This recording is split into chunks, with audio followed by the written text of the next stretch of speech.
Bismillahirrahmanirrahim. Assalamualaikum warahmatullahi wabarakatuh. Alhamdulillah kita dapat bersama-sama lagi dalam mata pelajaran fiqh pada hari ini. Okey. Sebelum ni Ustazah dah terangkan mengenai pengertian, kita dah belajar mengenai pengertian sehingga kepada rukun haji. Okey, untuk hari ini kita akan masuk pada wajib haji. Apa yang dimaksudkan dengan wajib haji? Wajib haji ni perkara yang wajib kita lakukan ketika mengerjakan haji. Okey. Sekiranya jemaah haji tersebut tidak melakukan salah satu perkara wajib haji ni, adakah ibadah haji tersebut sah? Sah atau tidak? Okey, jawapannya sah. Masih sah lagi jika tidak melakukan salah satulah daripada perkara wajib haji. Okey, tetapi jemaah haji tersebut mesti dikenakan denda mengikut syarat-syaratnya. Okey, denda yang ditetapkan dah lah. Okey. Jadinya kita masuk pada wajib haji. Wajib haji ini ada 6 perkara.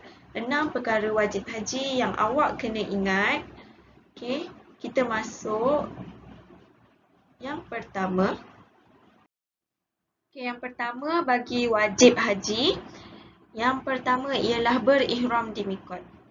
Apa itu miqat? Miqat ialah sempadan tempat dan masa yang ditentukan untuk berniat haji atau umrah. Okey, di miqat inilah para jemaah perlu berniat. Para jemaah perlu berniat untuk mengerjakan ibadah haji atau mengerjakan ibadah umrah. Serta di miqat ini jugalah para jemaah haji perlu untuk mengenakan pakaian ihram. Pakaian yang tidak berjahit lah ya. Okey, tengok seperti inilah. Seperti dalam gambar ini, pakaian ihram. Okey, di miqat inilah kedua-duanya kena buat. Apa dia? Di miqat mengenakan pakaian ihram dan berniat sama ada berniat mengerjakan haji atau umrah. Okey. Yang kedua, meninggalkan perkara-perkara yang dilarang ketika ihram. Okey. Apa dia perkara-perkara yang dilarang ketika ihram? Okey, lihat di sini. Apa dia perkara yang dilarang? Yang pertama, memakai pakaian yang bersarung di badan dan memakai kasut. Okey, maksud memakai pakaian yang bersarung ialah pakaian yang berjahit. Contoh memakai baju, memakai kasut bersarung. Okey, itu dilarang lah. Okey, tak boleh. Yang kedua, menutup kepala atau sebahagiannya dengan sebarang penutup. Okey, contoh di sini songkok dan sebagainya. Yang ketiga, menyikat rambut. Yang keempat, mencukur rambut. Kelima, memotong kuku menggunakan bau-bauan iaitu minyak wangi atau sebagainya. Yang ketujuh, akad nikah, bersetubuh, melakukan perbuatan yang menimbulkan birahi, menimbulkan nafsu syahwat. Okey. Yang ke-8, membunuh binatang buruan yang halal dimakan. Okey, yang disebutkan di sini semua ini adalah perkara yang dilarang ketika ihram. Apa yang dilarang? Maksudnya tak boleh buat. Okey. Jadinya mesti kena tinggalkan dahulu ketika berihram. Okey. Yang pertama mestilah berihram di miqat. Yang kedua, meninggalkan perkara-perkara yang dilarang ketika ihram. Yang ketiga, apa wajib haji yang ketiga? Yang ketiga bagi wajib haji ialah bermalam di Muzdalifah. Okey, apa dia Muzdalifah? Muzdalifah ini tempat yang terletak antara Arafah dan Mina. Okey, seseorang itu hendaklah berada di Muzdalifah selepas separuh malam 10 Zulhijjah, iaitu selepas wukuf dan sebelum terbit fajar. Okey. Para jemaah haji perlu bermalam di Muzdalifah. Okey. Di Muzdalifah tersebut, diorang boleh melakukan solat-solat sunat, berzikir, membaca Al-Quran, bertalbiyah, okay, dan juga mengutip anak batu. Anak batu sebanyak 7 biji. Anak batu tu yang macam mana? Anak batu tu maksudnya batu kecil-kecil lah ya, bukan batu yang besar. Okay. Mengutip anak batu sebanyak 7 batu untuk melontar ke Jamrah Aqabah pada keesokan harinya. Okey. Kita masuk yang keempat. Yang keempat bagi wajib haji ialah melontar Jamrah Aqabah. Okey. Jamrah Aqabah ni dilakukan selepas bermalam di Muzdalifah. Okey. Bermalam di Muzdalifah yang perkara yang ketiga bagi wajib haji. Maka selepas bermalam di Muzdalifah, para jemaah haji hendaklah melontar Jamrah Aqabah. Okay, waktu melontar ialah selepas tengah malam. Okay, selepas tengah malam pada ke-10 Zulhijjah. Contoh nak masuk 10 Zulhijjah, okay, tengah malam tu, itu waktu yang dah boleh lah, waktu yang dah dibolehkan untuk melontar Jamrah Aqabah. Okay, sehingga ke-13 Zulhijjah. Okay, waktu afdal pada waktu pagi 10 Zulhijjah. Maknanya waktu yang sebaiknya, waktu yang seeloknya untuk kita melontar Jamrah Aqabah, melontar anak batu yang kita dah kutip tadi, yang kita dah kutip sebelum ni di Muzdalifah, untuk kita lontar di Jamrah Aqabah. Okey, waktu afdal yang seeloknya pada waktu pagi 10 Zulhijjah. Okey. Yang kelima bagi wajib haji ialah bermalam di Mina. Okey, bila bermalam di Mina ini? Bermalam di Mina pada hari Tasyrik. Hari Tasyrik itu bila? 11, 12 dan 13 Zulhijjah. Okey, awak kena ingat bila tarikh hari Tasyrik. Hari Tasyrik pada 11, 12 dan 13 Zulhijjah. Okey, ini merupakan macam soalan popular juga. Selalu muncul masuk dalam peperiksaan PSRA awak. Okey, jadinya ingat hari Tasyrik pada 11, 12 dan 13 Zulhijjah. Okey, pada ketiga-tiga hari ini perlulah para jemaah haji bermalam di Mina. Okey, seterusnya yang keenam. Para jemaah haji wajib melakukan melontar Jamratul Ula, Wusta dan Aqabah pada hari Tasyrik tersebut. Bila hari Tasyrik tadi? 11, 12 dan 13 Zulhijjah. Okey, iaitu melontar di Jamrah Ula, Jamrah Wusta dan Jamrah Aqabah dengan menggunakan 7 biji anak batu pada tiap-tiap jamrah. Waktu melontar selepas gelincirnya matahari, iaitu pada waktu tengah hari. Pada hari Tasyrik, iaitu bila? 11 Zulhijjah hingga terbit fajar, kecuali pada 13 Zulhijjah hingga terbenamnya matahari. Okey, Sazah nak awak lihat video yang akan Sazah tunjuk kat awak.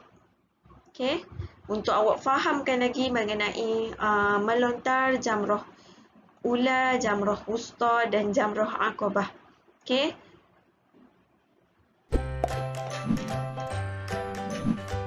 Melontar. Bermalam di Mina pada hari-hari Tasyrik iaitu 11, 12 dan 13 Zulhijjah merupakan wajib haji. Ketika di Mina, kita juga wajib melontar. Melontar di ketiga-tiga jumrah turut merupakan perbuatan wajib haji. Signifikasi ibadah melontar ini ialah melontar batu ke arah syaitan yang sering menghasut dan menggoda manusia, melakukan maksiat dan perbuatan yang mengingkari suruhan Allah Subhanahu Wa Taala. Melontar wajib pada tiap-tiap hari, dimulai dengan jumrah ula, jumrah wusta dan jumrah Aqabah. Tiap-tiap jumrah hendaklah dilontar dengan 7 biji batu, satu persatu dengan gaya melontar. Waktu melontar ialah mulai dari gelincir matahari hingga menjelang subuh bagi tarikh 11 dan 12 Zulhijjah, manakala pada 13 Zulhijjah mulai dari gelincir matahari hingga masuk waktu maghrib. Syarat-syarat melontar jumrah. Pertama, masuk waktu. Kedua, melontar dengan tangan jika berkuasa. Ketiga, melontar hendaklah dengan batu sahaja. Keempat, hendaklah dengan gaya melontar, bukanlah dengan gaya mencampak atau meletak. Kelima, hendaklah mengikut tertibnya iaitu jumrah ula, al-wusta dan aqabah. Keenam, hendaklah melontar 7 biji batu untuk 7 kali lontar pada tiap-tiap jumrah dengan yakin. Jika sekali lontar 2 biji batu atau sekaligus 7 biji batu, lontaran tersebut hanya dikira sekali lontar sahaja. Ketujuh, hendaklah yakin batu yang dilontar tersebut benar-benar jatuh pada tempatnya. Labaik Allahumma labaik. Labaikala syarikala labaik.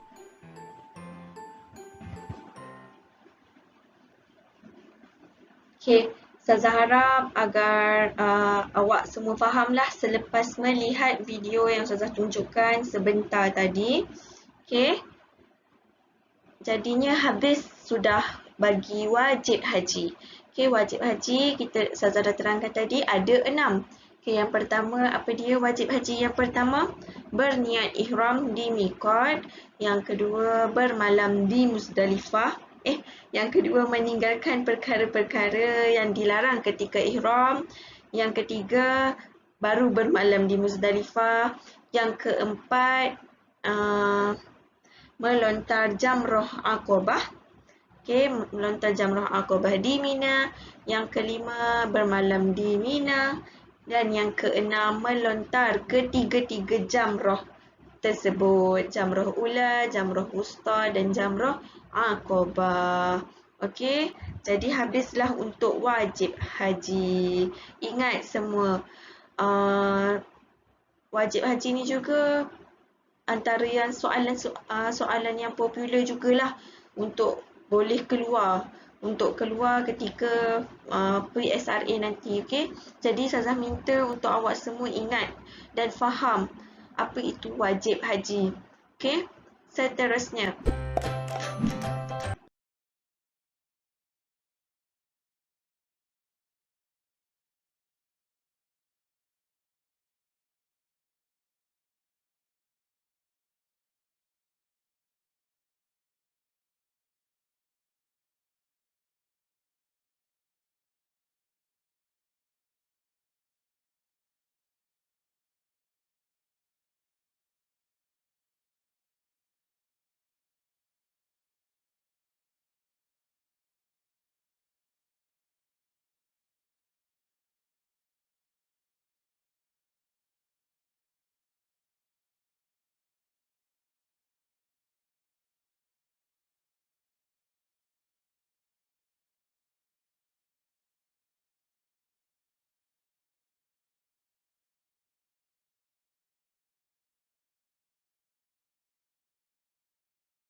Kita masuk pada jenis-jenis haji.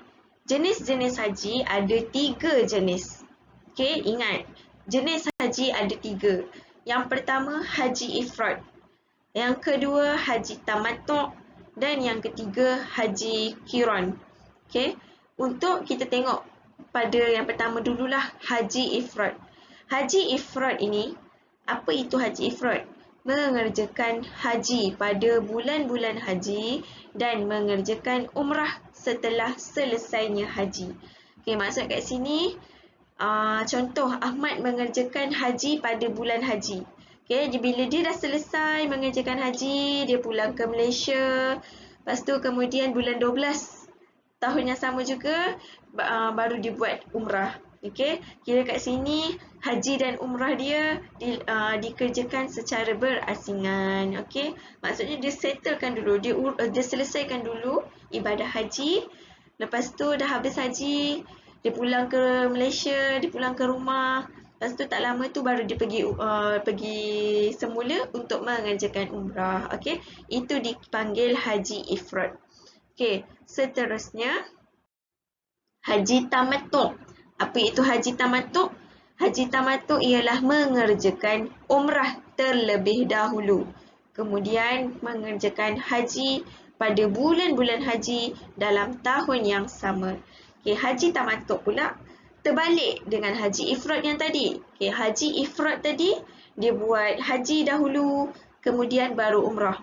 Okay, bagi Haji Tamattu' pula dia mengerjakan umrah dahulu, kemudian baru dia mengerjakan haji pada tahun yang sama juga. Kiranya kat sini pun dia mengerjakan ibadah haji dan umrah secara berasingan. Okay, Haji Tamattu' terbalik dengan Haji Ifrad. Okey, Haji Ifrad dia buat haji dulu baru umrah. Haji Tamattu' dia buat umrah dulu baru haji. Okey, pada tahun yang sama. Okey, itu Haji Tamattu'. Okey, bagi Haji Qiran. Haji Qiran ni, apa dia Haji Qiran? Mengerjakan ibadah haji dan umrah secara serentak pada bulan haji. Okey, Haji Qiran kat sini dia bukan buat secara berasingan, tapi dia buat secara serentak. Maksud secara serentak kat sini, dia mengerjakan contoh Ahmad. Ahmad dia mengerjakan haji pada bulan haji, pada bulan Zulhijjah lah.